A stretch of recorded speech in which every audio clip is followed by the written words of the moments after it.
Artificial intelligence. It's a term that has absolutely exploded, right? It's jumped straight out of science fiction and into our everyday lives. And it's powering everything from what shows up on your streaming feed to some really serious medical research. So let's get into it, because under all the buzzwords, there's a really fascinating story about how we are actually teaching machines to think. We hear about AI all the time, but what is really going on inside that digital brain? That's what we're going to do in this explainer. We're going to peel back the layers, get past all the hype, and get right to the core of how a machine actually learns. So, when you boil it all down, AI is all about mimicry. The real goal here isn't just to get a computer to follow a list of instructions. It's to get it to rationalize, to weigh options, and to take actions to hit a specific goal. A lot like a person would. It's about building systems that can learn as they go, spot patterns, and ultimately make decisions. And while AI feels like this brand new revolution, its roots go way, way back. The research actually kicked off in the 1950s, and by the 60s, the US Department of Defense was already trying to train computers to copy basic human reasoning. But of course, the massive leap, the one that put this power into everybody's hands, that was around 2022, when generative AI tools suddenly just appeared everywhere. Okay, so this brings us to the biggest question of all. When we say a machine learns, what does that actually mean? Because it's definitely not about memorizing flashcards. It's something way more dynamic. This right here, this is a huge shift in thinking. For decades, programming was basically about giving a computer a super rigid set of rules. If this happens, you do that. Simple. But with machine learning, we completely flip that on its head. We just give the machine a ton of examples. Here are the inputs, and here are the correct outputs. And we tell it, you figure out the rules that connect them. And where did this whole idea come from? Well, it was inspired by the most powerful computer we know of, the human brain. The basic building block of an AI network is something called an artificial neuron, and it's basically a simplified model of our own biological neurons that are constantly taking in signals, processing them, and deciding whether to fire off a new signal. So here's how that works. It's a simple three-step dance. The neuron gets some data, right? But here's the key. Not all data is treated equally. Each piece of input gets a weight, which is just a number that says how important it is. Think of it like a volume knob. A low weight turns the signal down. A high weight cranks it up. Then the neuron just adds up all these weighted signals, and if the total is strong enough, if it crosses a certain line, it fires. It passes a signal on. Which, of course, brings us back to the million-dollar question. If that's all a single neuron does, where does the learning actually happen? How does this whole network get smarter over time? And this right here is the aha moment. Learning is just the process of automatically tweaking those millions of tiny weights. The AI makes a guess, it checks its guess against the right answer, and it sees how wrong it was. That's the error. Then it nudges all those little weights again and again and again, always trying to make that error smaller. It's just like a hiker trying to find the absolute bottom of a valley. They keep taking small steps downhill until they can't go any lower.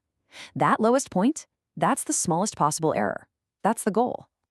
All right, so now that we've got that core idea down, let's zoom out and see how that simple mechanism builds up into the amazing and complex applications that are changing our world.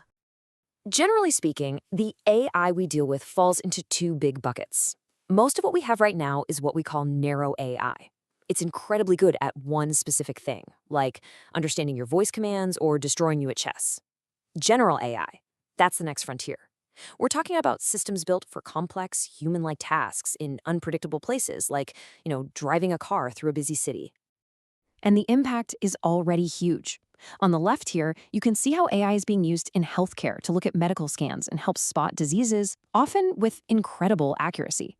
And on the right, you've got finance, where it's running things like credit scoring, crunching just countless data points at a speed a human could never, ever match. And make no mistake, this isn't some slow-moving trend that's happening off in the distance. The change is happening right now. A 2024 Deloitte survey found that a whopping 79% of AI industry leaders expect generative AI to fundamentally reshape their companies within the next 3 years. 3 years! That's practically tomorrow. But all of this power brings with it a pretty profound challenge. As AI makes more and more of these high-stakes decisions for us, we bump up against this huge problem of trust. We've got to find a way to open up what people are calling the black box. I mean, think about it. This is the question that everyone, Regulators, developers, you, me, is asking. If an AI turns you down for a loan or flags something on a medical scan, you need to know why. You can't have trust without understanding. And as this quote from IR Journals nails perfectly, this lack of transparency isn't just a techie problem, it's a very human one. It directly attacks our ability to hold these systems accountable for what they do, which is absolutely essential when their decisions impact people's lives so directly. So, how are researchers trying to fix this? Well, as you can see, they're mostly going down two main paths. The first is to just build AI models that are transparent from the start. Things like decision trees, where you can literally follow the logic like a flowchart. The other way uses these really clever techniques with cool names like Lime and SHAP that kind of interrogate a complex model from the outside to figure out why it made the choice it did. So it's pretty clear the path forward isn't just about building more powerful AI, it's about building more trustworthy AI. And that means we need to set up some clear, human-centered rules to guide how it gets made. And that's where frameworks like this one, based on principles from the United Nations, come into play. These are becoming the blueprint for responsible AI. And they aren't just nice suggestions, they're becoming basic requirements.